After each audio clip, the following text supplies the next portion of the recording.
Qu'est-ce qui fait que je mange mes émotions? Est-ce que c'est mal de manger ses émotions? Ça, ce sont des questions qu'on me pose souvent, comme s'il y avait vraiment une réponse toute faite, une vérité parfaite, ce qui malheureusement n'est pas le cas. Moi, c'est Sophia, je suis coach naturopathe spécialisée dans les compulsions alimentaires, dans l'alimentation émotionnelle. C'est quelque chose que j'ai vécu moi-même pendant plus de 16 ans. J'ai fait de la boulimie vomitive.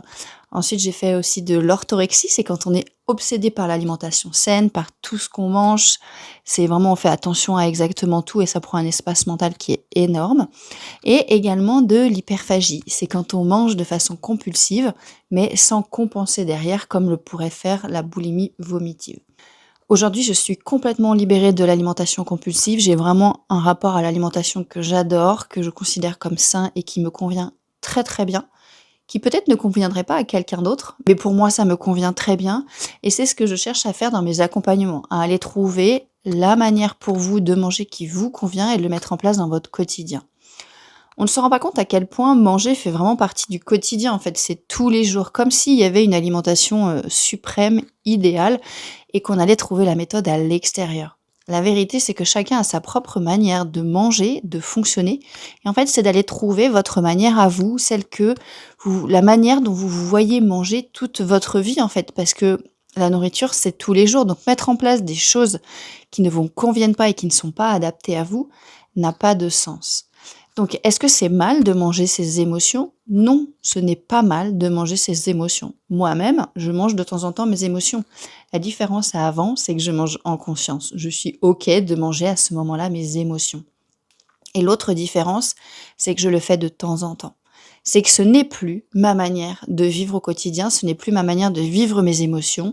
La nourriture a vraiment un espace de nourriture et de temps en temps, je mange mes émotions. Et ça me convient très bien. Je suis pas dans une compulsion et je vais manger mes émotions de manière raisonnée et consciente. C'est-à-dire que je vais pas m'empiffrer tout le paquet d'un coup. Je vais vraiment être plus connectée à mes sensations, à ce que ça me fait et à comment je me sens pour pas faire basculer l'équilibre du style: non seulement j'ai mangé mes émotions et en plus je me sens mal, j'ai mal au ventre et tout un tas de noms d'oiseaux que je pourrais me répéter qui vont avec. Donc non, ce n'est pas mal de manger ses émotions, je le répète. C'est juste d'apprendre à le faire autrement, que vous compreniez que vous avez d'autres manières, d'autres outils, d'autres manières de faire pour les gérer au quotidien. Qu'est-ce qui fait que vous mangez vos émotions? Ça peut être plusieurs choses. Je vais parler ici des 3 cas que moi je rencontre le plus souvent et c'est 3 cas par lesquels je suis passée, les 3. Donc je sais ce que ça fait et c'est vraiment ce que je rencontre le plus souvent. Donc si vous ne vous reconnaissez pas dans ces cas-là, c'est pas parce que vous êtes pas normal, c'est juste que je parle de ceux qui sont les plus courants. N'hésitez pas d'ailleurs à me parler de vous, de votre manière de manger et dans quel cas est-ce que vous vous reconnaissez. Le premier cas, ça va être celui qui mange parce qu'il n'a pas appris à vivre ses émotions. Typiquement, ce sont généralement des gens où, enfants, on leur a demandé de taire leurs émotions. Ils n'avaient pas le droit d'être en colère, ils n'avaient pas le droit de pleurer, ils n'avaient pas le droit de crier. Ils n'avaient pas le droit, en fait, d'exprimer les émotions dites négatives face aux adultes où, voilà, il faut avoir une certaine force, on doit être un enfant plutôt sage et répondre aux exigences des adultes. Donc ça, ce sont des enfants qui vont grandir en ne sachant pas quoi faire de leurs émotions. Et quand ils vont grandir et que les émotions aussi vont être là parce que le quotidien fait que on peut pas faire autrement et qu'il n'y a pas l'adulte qui est là pour nous dire de pas vivre ces émotions-là, vu qu'on est plus livré à nous-mêmes, eh bien, pour gérer ces émotions, on va manger. Certains vont choisir d'autres comportements, hein. Il y en a qui vont fumer, il y en a qui vont boire, il y en a qui vont sortir, faire la fête, il y en a qui vont être violents aussi. La violence, c'est une forme de manière de gérer ses émotions parce que la personne ne sait pas s'exprimer autrement. Donc ça va sortir sous forme de violence plutôt que d'exprimer à l'autre ce qu'il ressent. Donc voilà, ça va être plusieurs formes de manière d'exprimer ses émotions. Ici, pour la suite de la vidéo, je vais vraiment parler que de la nourriture, d'accord? Donc ne me dites pas: «Oui, il y a d'autres manières, de vivre ses émotions». Je le sais, mais là, je me concentre vraiment sur la nourriture. Donc ce premier cas-là, c'est-à-dire on n'a pas appris à vivre ses émotions, à les traverser, on a appris qu'il fallait avoir une certaine posture, une certaine force intérieure, que c'était des émotions que on ne pouvait pas vivre, qu'on n'avait pas le droit de vivre, en tout cas.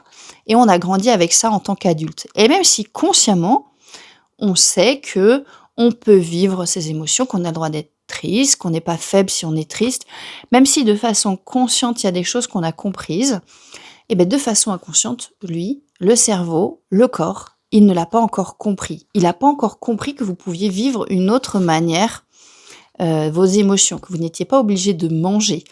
Parce que c'est devenu un automatisme, c'est un schéma qu'il a tellement répété qu'il ne peut pas faire autrement.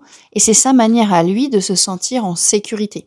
Je ne sais pas si vous avez déjà remarqué, mais quand vous vous dites non, je ne vais pas manger, je vais résister à la compulsion, il y a une sorte d'urgence qui se fait en vous, un mal-être, mais je ne peux pas faire autrement, je suis obligée de manger en fait, c'est maintenant, c'est maintenant, c'est maintenant.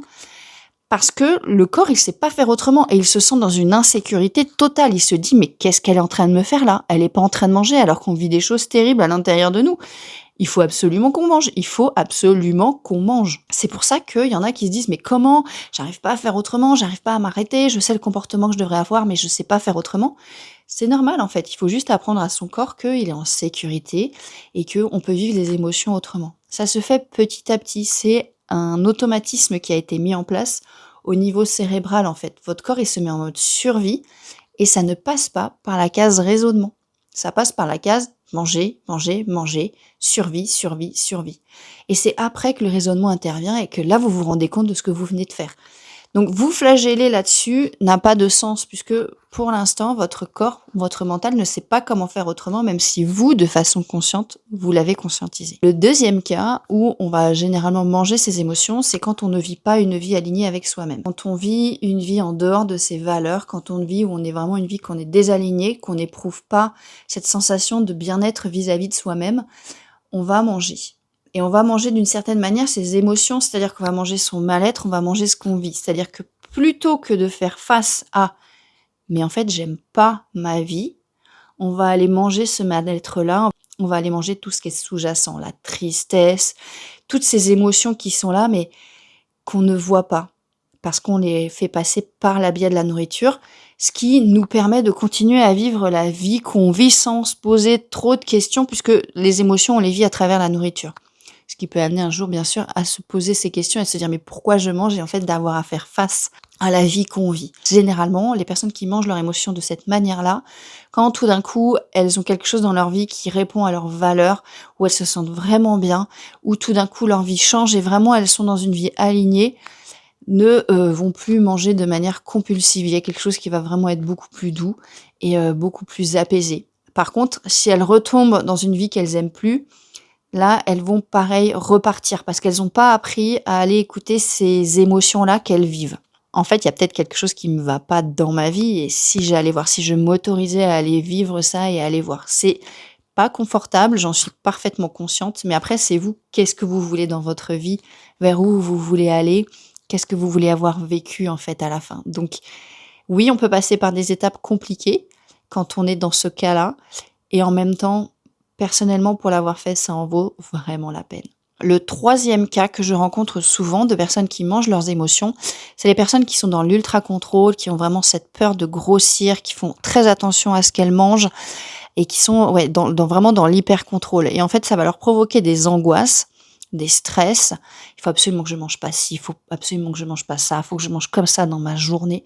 Et en fait, ce stress, il va passer dans des compulsions alimentaires où elles vont être en mode contrôle, contrôle, craquage. Elles vont manger pour compenser tout le contrôle, tout le stress qu'elles se mettent d'un côté. Elles peuvent aussi manger de manière compulsive parce qu'elles ne mangent pas assez dans la journée. Tout est sous contrôle en fait. Donc le corps, il envoie des messages en mode mais tu me fais quoi? Là, j'ai besoin de manger du sucre, du gras, j'ai besoin maintenant pour me sentir bien.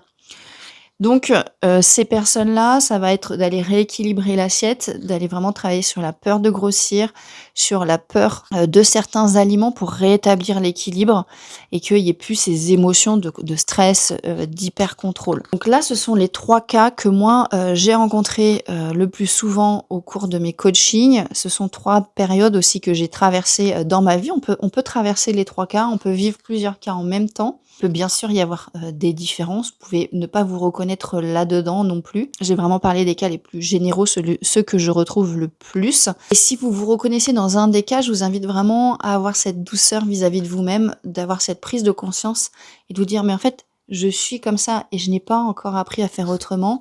ou je ne sais pas encore aller voir ce qui me convient pas dans ma vie, ou OK, en fait, j'ai vraiment peur de grossir, mais j'ai envie de vivre différemment.